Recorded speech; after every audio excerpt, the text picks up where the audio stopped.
The World Tomorrow. The Worldwide Church of God presents Herbert W. Armstrong, internationally recognized ambassador for world peace, visiting prominent leaders around the globe, discussing the cause of world problems, and proclaiming the good news of the world tomorrow. Ladies and gentlemen, Herbert W. Armstrong. God said that just before the end of this world, He would send a messenger to proclaim the nearness of the end of this world and the second coming of Jesus Christ to bring peace and happiness and joy to this war-stricken, this evil, violent world, and to put an end to this violence, this war, and the terrible conditions in the world today. It would be a voice crying aloud, showing the people their sins.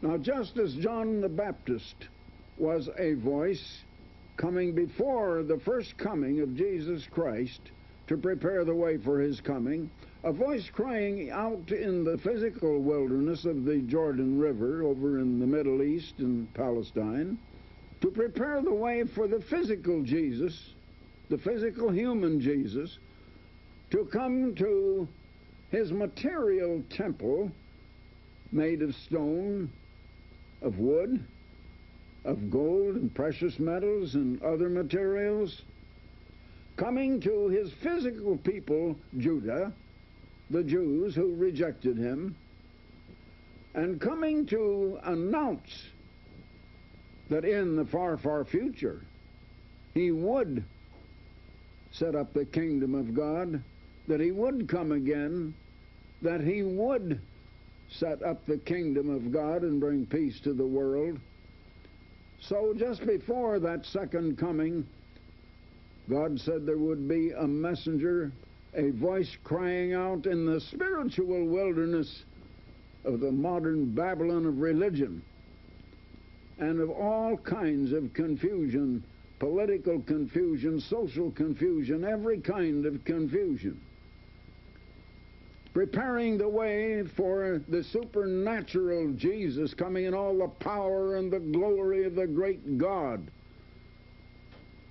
with force and power to bring about peace and happiness on this earth, and coming to His spiritual temple, which is the church, changed from mortal to immortal, changed from human to divine, a spiritual church, a spiritual temple, as it is explained in the 2nd chapter of Ephesians, and this time coming to set up that kingdom. In a prophecy in the Old Testament, a book of prophecy, God said to such a voice, "Cry aloud and spare not, lift up thy voice."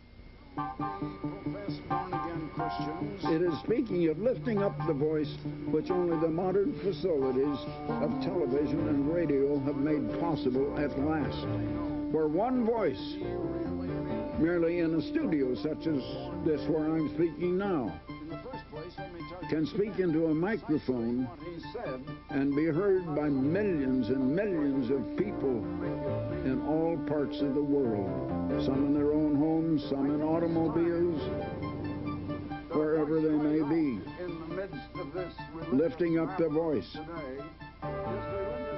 It was a prophecy for our time and with modern facilities. There should be hundreds, yes, even thousands of such voices warning people today, because all of the signs are prophesied in the Bible. The Bible, 1/3 of the Bible is filled with prophecy, showing the conditions that are going to happen in the world. About 1/3 of it is history, showing what did happen up to the time of Christ, and prophecy showing what is going to happen in the future. And about 90% of all prophecy refers to our time right now and the years immediately ahead. And by years, I mean a very few you can count on the fingers of your hand. There should be hundreds of such voices. My friends, I know of only one. And you're in tune now and viewing that one program that is a lone voice crying out in this world to prepare the people and showing them the time they're living in, what prophecy says about it, and what is going to happen. Now, beside television and radio, this program is warning many heads of government. This program is warning the leaders in nations and other nations all around the world. Now, on a recent visit to Southeastern Asia, after I had a dinner with the royal family of Thailand, the king, the queen, the crown princess, I spoke on the following night to a banquet of the leaders of the nation, the top people of the nation in Bangkok. Let me give you a portion of that message. Ladies and gentlemen, it's a great honor to be here to speak to you tonight.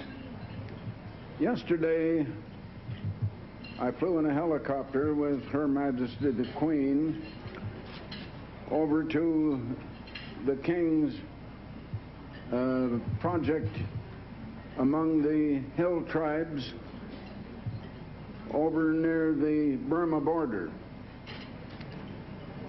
And I was quite impressed with the work going on there and the interest that their Majesties are taking in conditions. I remember when I first talked to His Majesty, it must have been about 12 years or more ago, they were raising poppies for the opium traffic. And he wanted to turn them into raising agriculture and food products. And we have aided in that and have accomplished a very great deal. Have almost eliminated the raising of the opium, and now they're raising many other products, and I saw many new fruit experiments and things over there. But I was impressed with the fact that there's so many of the people that are lacking in education. They have not come to the advanced status that we see here among you. And I've seen so much of that in so many places all over the world. In India, in Africa, in South America, and 50% of the people are living in abject poverty, in filth and squalor. 50% are illiterate and have virtually no education. That's half of all of the 4 1/3 billion people who live on this earth. They're living in a terrible condition. Now, in the what we call the more civilized areas of the world, today there is increasing trouble. You're living in a world that in this 20th century has made awesome progress. We've sent men to the moon and back. We have sent unmanned spacecraft that were made near Ambassador College, which I'm president in Pasadena, California, that have traveled to the planet Mars and sent back photographs taken right on the very surface of Mars. The technological advancements are amazing that the world has made. And yet, the world still is experiencing, even in its civilized part and the educated part of the world, appalling evils. Crime is increasing everywhere. Families and family life is breaking down. About 1 in 2 marriages is ending in divorce. Parents don't get along with their children, or children with their parents. And this whole civilization is breaking down. Now there's the fear of nuclear war. The President of the United States has recently said that he fears that we are now approaching Armageddon and the end of this world. That the whole world is going to come crashing down, and it'll be the end of this civilization. The atomic scientists, some of the greatest minds in the world, the most highly educated technological minds, have recently moved the doomsday clock from 4 up to 3 minutes till midnight. And midnight is the time they think that the nuclear warfare could erase all humanity from off the face of this earth. Now, if it comes, and I can tell you on authority, it is going to come. It is going to hit Thailand, as well as every other nation in this world. And we have come to the place where every man, woman, and child on the face of the earth can be obliterated and erased from off this earth. That is the type of world you're living in. Now, what is the answer? I have talked to the leaders all over this world, and they don't know the answer. They are puzzled. I talk to heads of governments all over the world, and their problems are greater than they can handle. It's just problems, problems, problems. Night before last, I was dining with His Majesty, your King, and we were talking about problems that you have here in Thailand. And he's very much concerned with problems and doing everything he can to help solve them.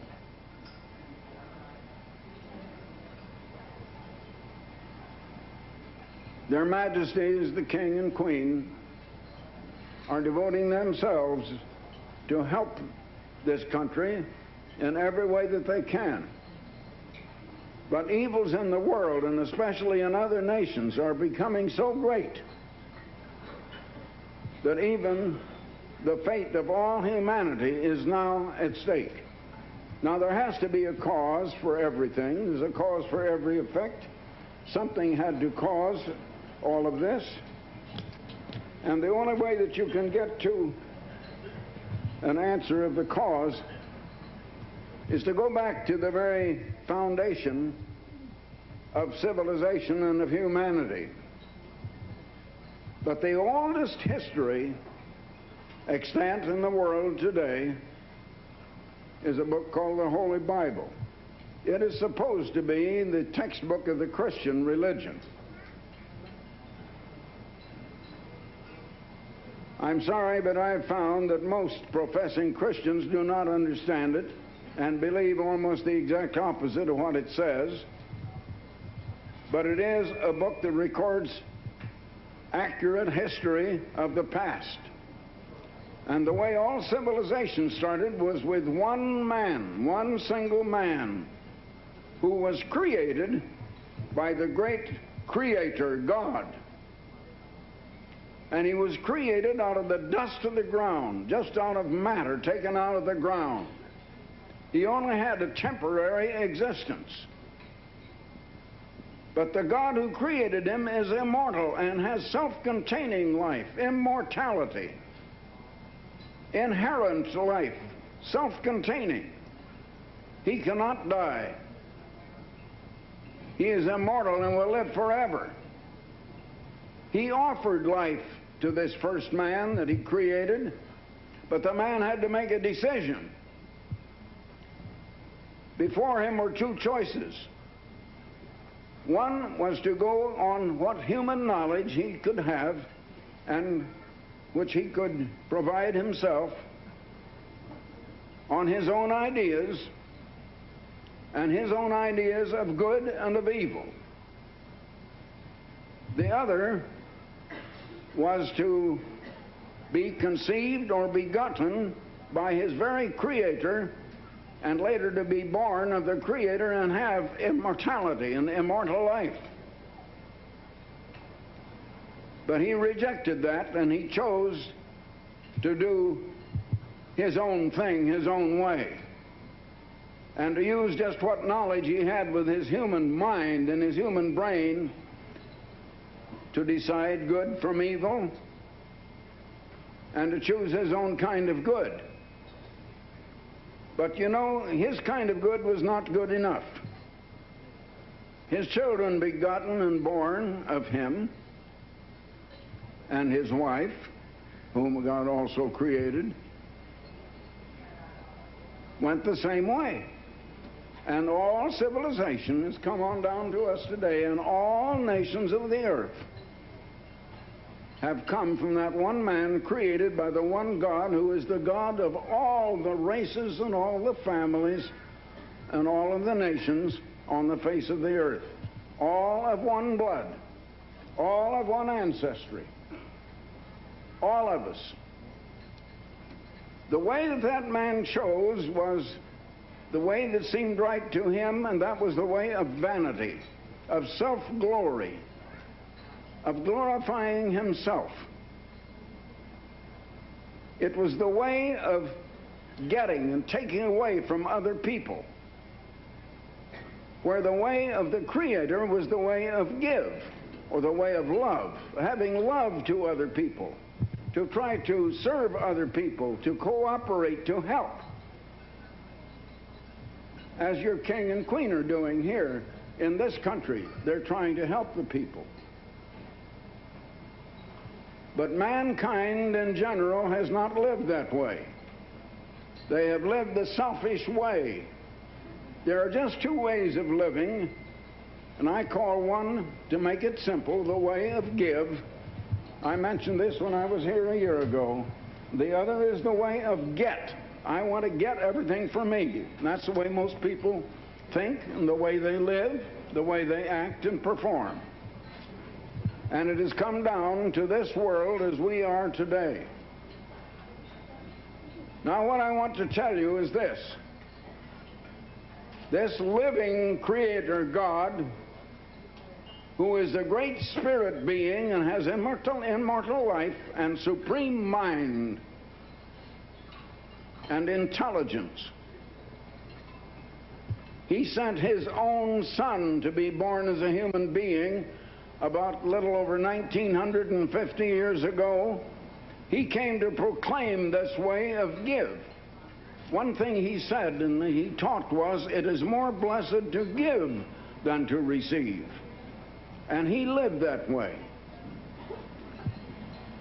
And he called some people out of this world to start another civilization.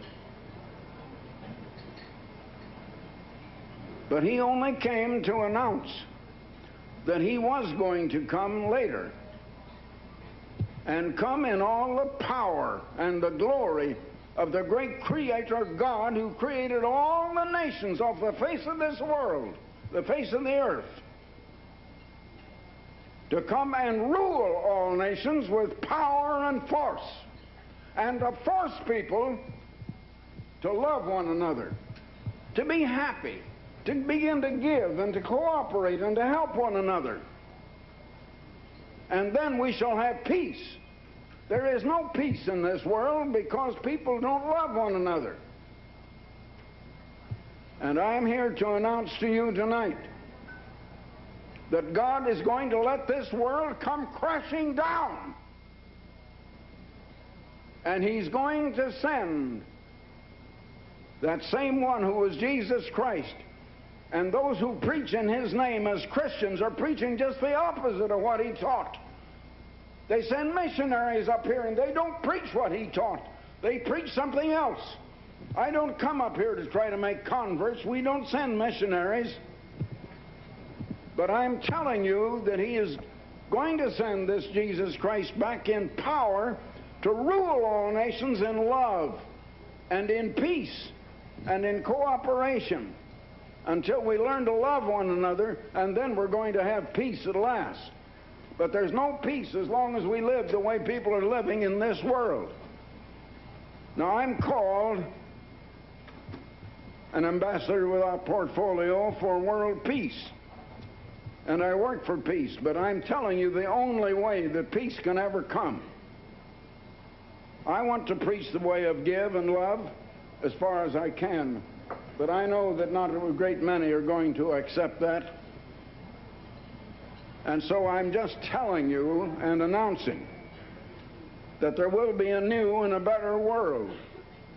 And this world is going to die, but it's going to be replaced with a far better world that'll be filled with love and with peace and joy and happiness and with greater production by far than anything we've dreamed of having yet, and where everybody will be well educated and rightly and properly educated. Education in our great universities today has become entirely materialistic. It is teaching people to deal with things. It is teaching people the selfish way of getting and not teaching them how to live and to live the way we should live in love with one another. That's the world we live in. I repeat again, the atomic scientists who know what is going on in the world say that we're now just 3 minutes to midnight. And that means the end of this world and the coming of a far better world. And it is going to come in this generation and in your time. Now, I know you haven't heard anything said like this before, but I have been sent here by that eternal living Creator God, the God over all races and all people and all nations, to tell you the truth, which missionaries have failed to tell you, which religions have not known and have not been able to tell you, which the colleges and universities do not teach, which science doesn't even understand. But you have been told tonight. I feel the responsibility, and a voice has to cry out in this wilderness of religious confusion, this wilderness of a Babylon of ideas, and everybody having different ideas and everybody against everybody else. Someone has to cry out with that message and announce what is going to happen, as certain as the sun is going to rise and set tomorrow. And now, just before closing, I want to announce our very latest booklet. I think I may have announced this only once before. Where is the true church? Jesus Christ came saying he would build his church. In Matthew, the 16th chapter, and verse 18, Jesus said, I will build my church, and the gates of hell, meaning the grave, shall not prevail against it. In other words, it would never die out. That church would exist. He did not say churches. He did not say many different and differing denominations. He said a church. And we find that church, as the Apostle Paul said in the first chapter of 1 Corinthians, they must all speak the same thing. There's no disagreement. They are welded together, as you read in Ephesians, the 2nd chapter and the 4th chapter, just like metals that are welded together, all absolutely together in harmony. One church. Where is that one church? Now also, let me announce, before I close, the Plain Truth magazine. I've told you all about the Plain Truth magazine. It's one of the great magazines published in the world today, profusely illustrated. Now here is the cover. Turbulent Mideast takes a new turn. Now we come to a lead article, Holy War in the Middle East, question mark. Is it coming in the Middle East? And all this strife that is going on over there in the Middle East. Here's another one. What is man?